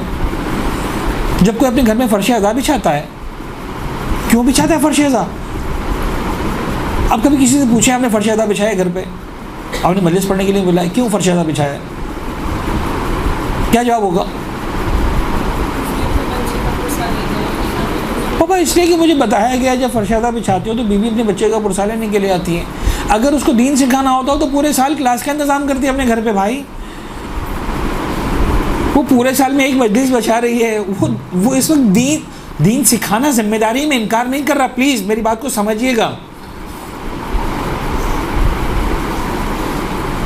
आप किसी की वली में मातमदारी शुरू कर दें, हो सकती है भी मौला हुसैन का कम दौड़ जगह हो सकता है, कर दें। आप किसी के घर में बर्थडे पार्टी, वहाँ पर जाकर आप मातम पढ़ना नवा करना शुरू कर दें, नवा पढ़ना मातम करना शुरू कर दें, हो सकेगा? लोग जूते मार के भगा देंगे या नहीं भगा देंगे? भाई आज खुशी मनाना है तो खुशी मनाओ। आज मैंने फर्श अज़ा बिछाया है भाई, अब आप बर्थडे के अंदर जनाने शुरू हो जाए। देखो आज बर्थडे, साइड पे रखो, इकोनॉमिक्स पर बात होगी, मैथ्स पढ़ाया जाएगा, फिजिक्स केमिस्ट्री पढ़ाई जाएगी, हलाल हराम सिखाया जाएगा। भाई बर्थडे में बुलाया है, मजलिस में बुलाया है, क्या कर रहे हो? समझ में आ रही बात या नहीं? हर चीज़ फर्श अज़ा जो बिछाया जा रहा है मुहर्रम का, वो सिर्फ और सिर्फ एक बात के लिए, अहले बैत अतार से अपने इश्क व मुवद्दत के इज़हार के लिए। That's it. देखें, 2 बातें जो मुझे समझानी है, बहुत ही क्लियर, बहुत अच्छे से इस बात को समझें। वाक़ई दामन वक्त में गुंजाइश न होने के बराबर है, न होने के बराबर है, और बहुत कम वक्त बचा है।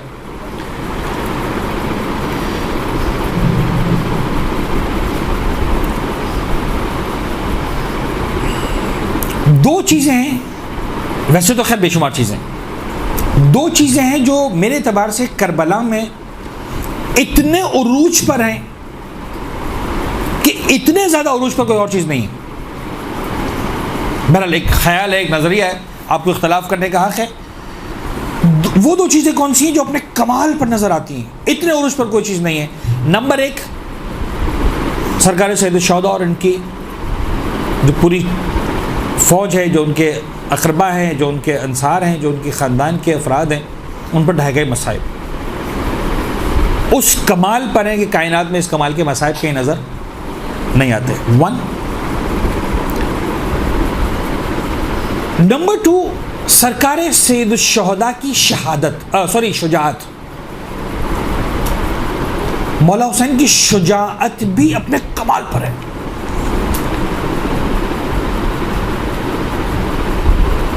उस जैसी शुजाअत आपको दुनिया में नजर नहीं आती। यानी आप दुनिया के जितने बड़े बड़े पहलवान हैं ना उनका कंपैरिजन करके देखें। बज़ाहिर तो खैर मौला हुसैन का कंपैरिजन किसी से बनता ही नहीं, लेकिन बड़े बड़े पहलवान का कंपैरिजन, तो बाबा दुनिया का बड़े से बड़ा पहलवान भी आ जाए, कंपैरिजन इसलिए नहीं बनता कि कोई पहलवान आप ऐसा ला ही नहीं सकते जो 3 दिन का भूखा प्यासा हो लड़ लो, भाई वही खत्म हो जाती है। 3 दिन की भूख और प्यास के बाद तलवार उठाने की हिम्मत किसके अंदर है? नंबर 1, ये भूख और प्यास मार डालती है इंसान को, नंबर 1। नंबर 2, एक जनाजा इंसान उठा ले तो बड़े से बड़ा पहलवान वैसे ही पानी हो जाता।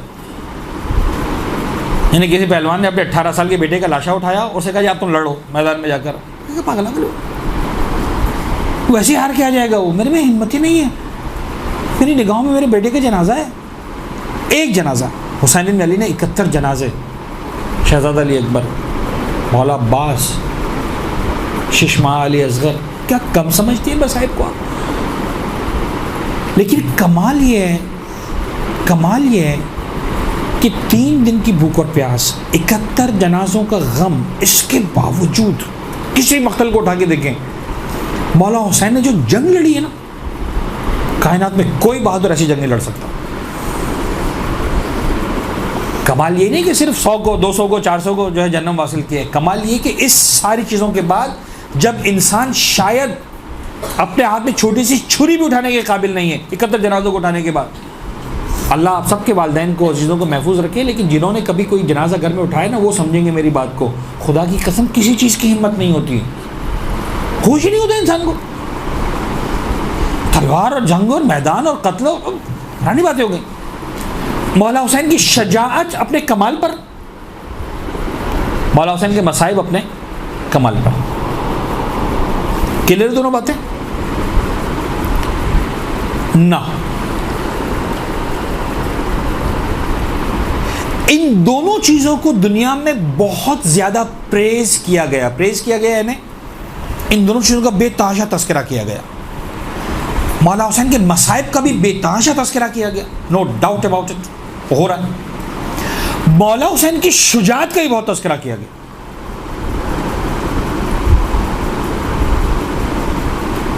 Hussain Hussain Hussain symbol of resistance, symbol of पता नहीं जुल्म के खिलाफ, एक अलग ही अंदाज से इंसान को बेदार तो लेने दो, हर कौम पुकारेगी हमारे हुसैन, जोश से लेकर क्या जबरदस्त अंदाज से मौला हुसैन की शुजाअत को प्रेज किया गया। इट्स अमेजिंग, होना भी चाहिए था, no doubt about it. Now the thing is, ये जो इमाम हुसैन का तारुफ हो रहा है दोनों अंदाज से हो रहा है। अब मैं बड़ी हसास बात करने लगा हूं, प्लीज मेरी बात को समझिएगा, सुकून के साथ समझिएगा। अच्छा ये बातें मैं आपको इतना बता दूं, आप लोगों के लिए हैं, बाहर के लिए नहीं है। शायद हर फर्द मेरी बातों को ना समझ सके इतनी आसानी से। It needs to be discussed, needs to be sit and discuss. हर आदमी नहीं समझ सकेगा हर बात को इतनी आसानी से कि मैं कहना क्या चाह रहा हूं। सरकार सैयद शहदा की शहादत को कितने साल मुकम्मल हुए? हेलो,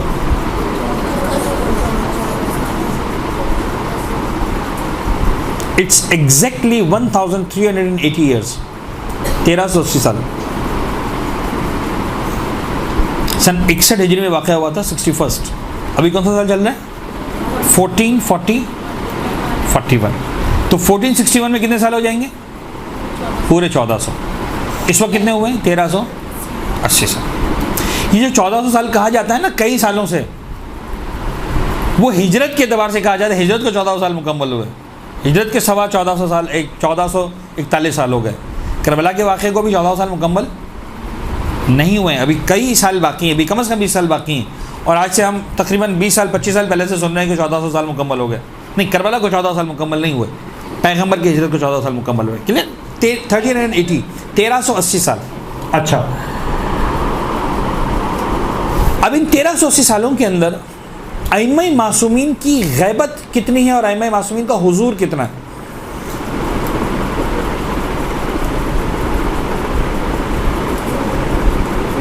ज़माने के इमाम की विलादत किस साल में हुई आपको याद है?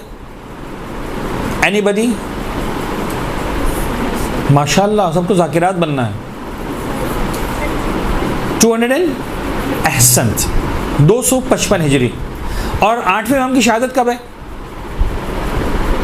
सॉरी 11वें इमाम की।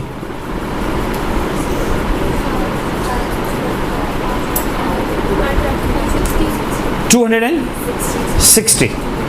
करबला का वाक़या किस साल हुआ? 61।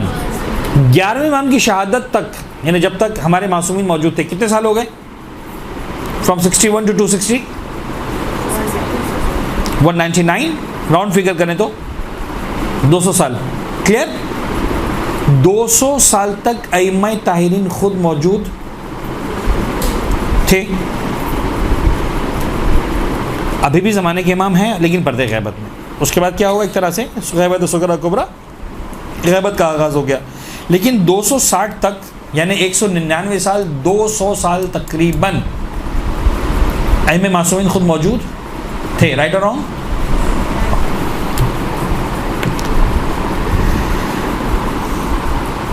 इन 200 सालों में अइम्मा ताहिरीन ने इन दो में से मसाइब और शुजात किस चीज़ का तज़किरा किया?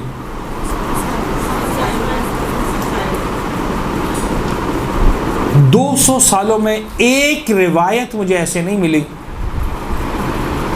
जिसमें किसी इमाम ने कहा मेरा हुसैन ऐसा। Not a single.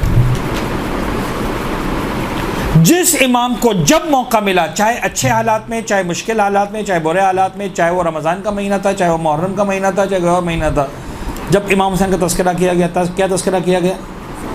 मसाइब। ज़ियारत वारिसा को उठाकर देख लें, मसाइब। ज़ियारत आशूरा, मसाइब। ज़ियारत अरबईन, मसाइब। हर जगह मसाइब। एक ज़ियारत के अंदर ऐसा नहीं कि हमारा उस पर सलाम जिसने अपने खून की धार से तलवार को ख़त्म कर दिया, हमारा उस पर सलाम जिस ना। अच्छा, एक बात मैं आपको बता दूं, इन तमाम ज़ियारतों में सरकार सैयदुश्शुहदा की ज़िंदगी को दो अंदाज से डिस्कस किया गया है। ये बहुत अहम बात है, इसलिए कि मुझे पता है कि सवाल आएगा और आपको ऊपर जवाब देने वाला कोई नहीं मिलेगा। पता नहीं मेरी आपसे मुलाकात हो ना हो दोबारा इतनी आसानी से। इन तमाम ज़ियारतों में, चाहे आशूरा हो, चाहे अरबईन हो, चाहे ज़ियारत वारिसा हो, सरकार सैयदुश्शुहदा को दो अंदाज से डिस्कस किया गया। एक करबला के हवाले से, एक सारी ज़िंदगी के हवाले से। जब सारी ज़िंदगी के हवाले से डिस्कस किया गया, वहाँ पर वो सारे जुमले, अशहदु अन्नका क़द अक़मतस्सलात व आतैतज़ ज़कात व अमरत बिल मारूफ़ व नहैत अनिल मुनकर व अबदतल्लाह व रसूलहु हत्ता अताकल यक़ीन, this is for not for Karbala, for all life. यही अल्फाज वो अबदतल्लाह हत्ता अताकल यक़ीन पैगम्बर की ज़ियारत में भी, अशहदु अन्नका क़द अक़मतस्सलात आतैतज़ ज़कात, यही अल्फाज पैगम्बर की ज़ियारत में भी, वो सब के लिए। अक़मतस्सलात आतैतज़ ज़कात अमरत बिल मारूफ़ नहैत अनिल मुनकर, आपने नमाज कायम की, आपने अम्र बिल मारूफ़ किया, नही अनिल मुनकर किया। इट्स नॉट अबाउट 20 और 50 और 60 और 120 डेज ऑफ करबला। 28 रजब से लेकर 10 मुहर्रम तक के लिए नहीं है, वो पूरी ज़िंदगी के लिए 57 साल की। समझ में आ रही मेरी बात?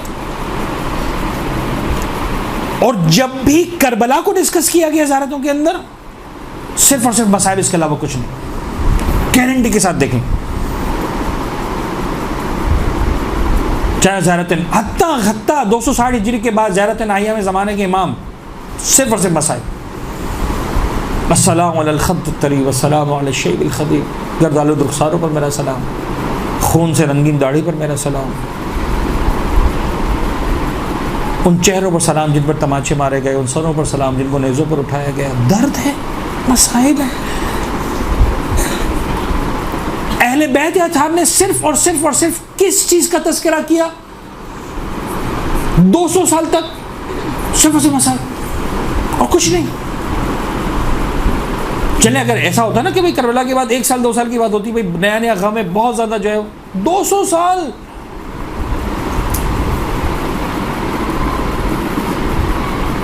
7-8 नस्लें निकल गई आगे भाई, 2 सेंचुरीज गुजर गई।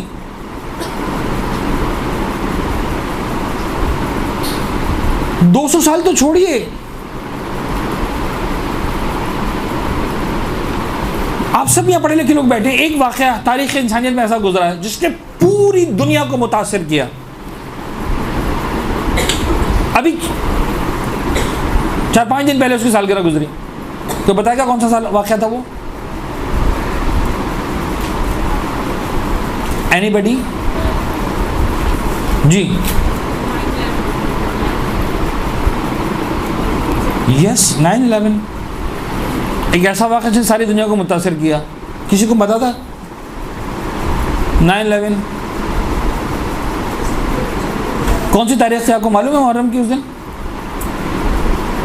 11वीं तारीख थी। इसमें तो सितंबर और मुहर्रम साथ साथ चल रहे हैं, तो सितंबर की 11वीं तारीख, मुहर्रम की 11 तारीख। 11 मुहर्रम को आप में से किसी को याद था वो वाक़या 9/11 का? हालांकि कब हुआ है वो? आज से 19 साल पहले। इतना बड़ा वाक़या जिसमें कम से कम 3,500-4 हज़ार आदमी मारे गए, पूरी दुनिया के अंदर लाखों की तादाद में मुसलमान कत्ल किए गए, इराक, कुवैत, पता नहीं क्या क्या नहीं हो गया उस 9/11 के बाद, यमन, फ़लस्तीन, पता नहीं क्या क्या नहीं हो गया, हज़ारों की तादाद इंसान मारे गए। आप भूल गए 20 साल के अंदर। आपको अंदाज़ा है 1400 साल से करबला का वाक़या ज़िंदा क्यों है? तो बस टाइम ही नहीं बचा, 6 बज गए, मैं क्या मेरे पास 1 घंटा कम से कम बोलने के लिए इस टॉपिक पर। क्यों 9/11 को आप भूल गए? इसलिए कि 9/11 से किसी रस्म को नहीं जोड़ा गया। अगर किसी रस्म को जोड़ दिया गया होता कि साहब, मिसाल के तौर पर अमेरिका ने ऐलान किया होता और सारी दुनिया ने इसको एक्सेप्ट किया होता कि हम एक काम करेंगे, हम हर 9/11 पर पूरी दुनिया में इस वाक़े को ज़िंदा रखने के लिए सारी दुनिया में स्कूलों के बच्चे मसलन हवा में गुब्बारे छोड़ेंगे, मिसाल के तौर पर। कोई लिंक नहीं बनता उस ट्विन टावर से 3,000 लोगों के मरने से, लेकिन एक रस्म है भाई कि हम क्या करेंगे, सारी दुनिया में हवा में गुब्बारे छोड़े जाएंगे। आप यकीन जानिए आज सबको याद होता अगर बेतुकी तरीन रस्म भी कनेक्ट कर दी गई होती वाक़े के साथ।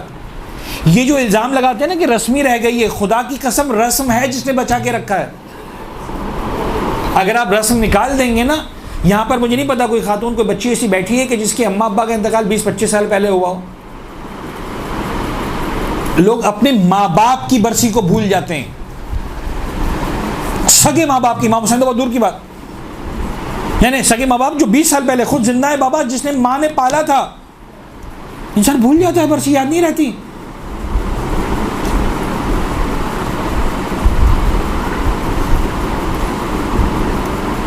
तो कनेक्ट करना जरूरी है। कनेक्शन कैसे होता है? रस्मों के साथ होता है, याद रखिएगा।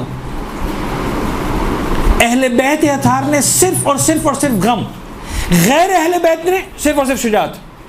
जॉर्ज बर्नार्ड शॉ ने यह कहा, महात्मा गांधी साहब ने यह कहा, कायद-ए-आज़म मोहम्मद जिन्ना साहब ने यह कहा, शेक्सपियर ने यह कहा, कोफी अन्नान ने यह कहा, इन हेल विद।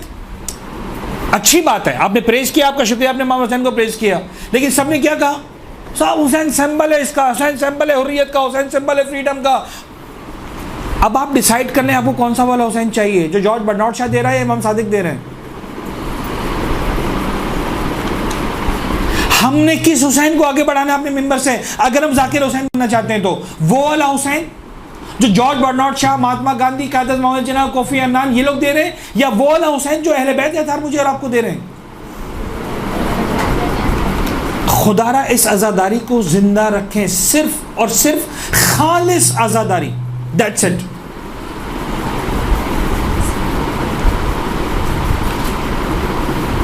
फर्श है पर मैं इसलिए आया हूं कि मुझे बीबी को पुरसा देना, खत्म हो गई बात।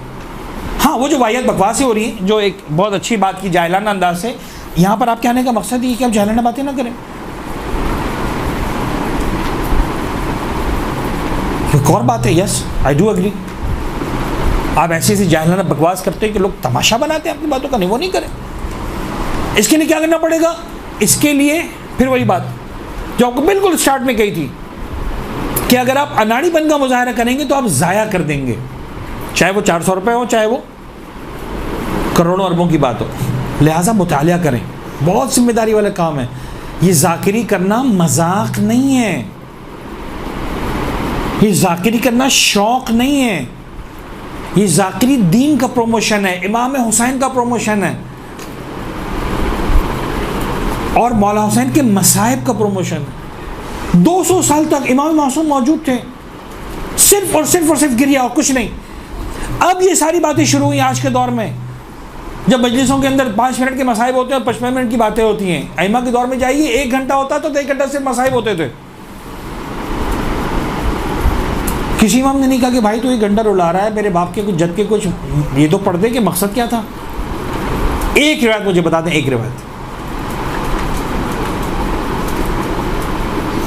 जो मैं समझा रहा हूं, ये आपको मैं बेसिक लाइंस दे रहा हूं, उस पर आपने मेहनत करनी है। जहां पर भी मिलेगा मन आहिया अमरना, कुल्ली बात जो हमारे अमर को जिंदा करे। अब जिसको जो समझ में आता है सब अमर के अंदर वो सब ले आते हैं, ये अमर बिल मारूफ बिल नही। बाबा अम्र अहले बैत, अम्र विलायत अहले बैत, जो परवरदिगार ने इनको मकाम और मर्तबा दिया है वो बयान करो। मौला हुसैन के बारे में मन बका औ अबका औ तबाका, जो रोए रुलाए रोने वाली शक्ल बनाए, वजबत लहुल जन्नह, खत्म हो गई बात।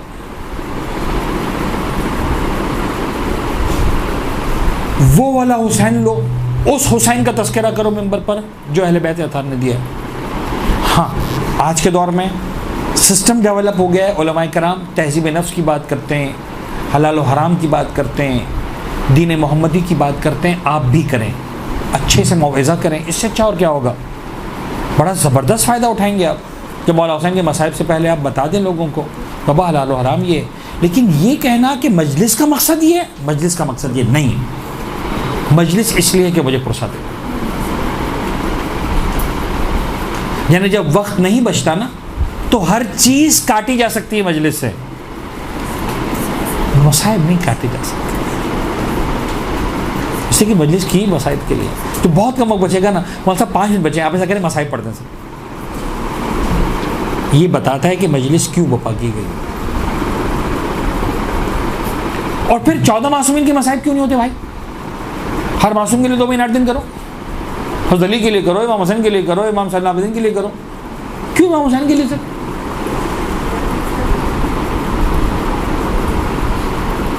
ये कुछ अलग है हुसैन इब्न अली के अंदर। जिस लेवल की कुर्बानी, जिस लेवल के मसाइब हुसैन इब्न अली के, उस लेवल के किसी के नहीं है। हर मासूम मजलूम है, इनकार नहीं है। लेकिन एक छोटी सी बात और बस आप गुफ्तगू को मुकम्मल कर दें, मैंने आपके 5 मिनट ज़्यादा ले ली। इसलिए कि जिस इमाम की भी शहादत हुई, 14 के 14 मासूमीन में जिस मासूम की भी दुनिया से रुखसत की भी शहादत हुई, ऐसा नहीं था कि जो उसका वारिस था उसको किसी ने आकर पुरसा न दिया। जितने भी गम था, जितना भी दर्द था, जितने भी मुश्किल हालात थे, बेशक मौला कायनात के सर अक़दस पर ज़रबत लगी, लेकिन ऐसा नहीं था कि इमाम हुसैन को आकर, इमाम हसन को आकर किसी ने पुरसा न दिया हो, गले लगाकर इतना न कहा हो मौला आपका बाबा मारा गया, बड़ा गम है आपके बाबा का, थे ऐसे लोग। इमाम हसन को पुरसा दिया। सबसे बढ़कर इमाम हुसैन खुद मौजूद थे। जब इमाम हसन ने जहर के नतीजे में अपने जिगर के टुकड़े उगले हैं, तो ऐसा नहीं था कि किसी ने मौला हुसैन को पुरसा न दिया हो। पूरा मदीना भरा हुआ था, अब्बास जैसा भाई था। ये वाहिद इमाम हुसैन जब इस दुनिया से रुखसत हुए ना, जब जनाजा जब सर नो के नेज़ा पर बुलंद किया गया, कोई नहीं था जो सैयद सज्जाद को आकर पुरसा देता, मौला सज्जाद तेरे बाबा का बड़ा था। किसी एक ने सैयद सज्जाद को गले से नहीं लगा, किसी एक ने जनाब ज़ैनब को आकर पुरसा नहीं दिया, किसी ने एक ने आकर सकीना के सर पर प्यार से हाथ नहीं रखा। ये वाहिद इमाम है, खुदा की कसम, कि जिसकी दुनिया से रुखसत होने के बाद जो बीमार बेटा था उसके पहलू से बिस्तर खींच लिया गया, जो बहन थी उसके सर से रिदाई छीन ली गई, जो बेटी थी उसके कानों से गोशवारे उतार लिए गए, चेहरे पर तमाचे मारे गए, बेमखनऊ चादर के बाजारों और दरबारों में फिराया गया। इसलिए हुसैन का गम करते हैं। ये दर्द वो था जो मेरा सैयद सज्जाद 34 साल तक रोता रहा। वो मसाइब वो थे जिस पर अहले बैत अतार जब तक जिंदा रहे आंसू बहाते रहे। मुझसे और आपसे जनाब ज़हरा की भी जो दरख्वास्त है वो यही है, बाबा मेरे हुसैन पर रोएगा कौन। जनाब ज़हरा की इस दुआ के नतीजे में हमको पैदा किया गया। इंशाअल्लाह खुदा करे हम ही वो कौम हो या उस कौम का हिस्सा हो जो जनाब ज़हरा की दुआ के नतीजे में आया। मौला हुसैन को गिरिया करना है, रोना है, पुरसा देना है। खुद ब खुद सारी बातें होंगी, खुदा करे मौला हुसैन के दीन पर भी हम उसी तरह से अमल करें जिस तरह मौला हुसैन को देखना चाहते हैं। व आखिर दावाना अनिल हम्दुलिल्लाहि रब्बिल आलमीन।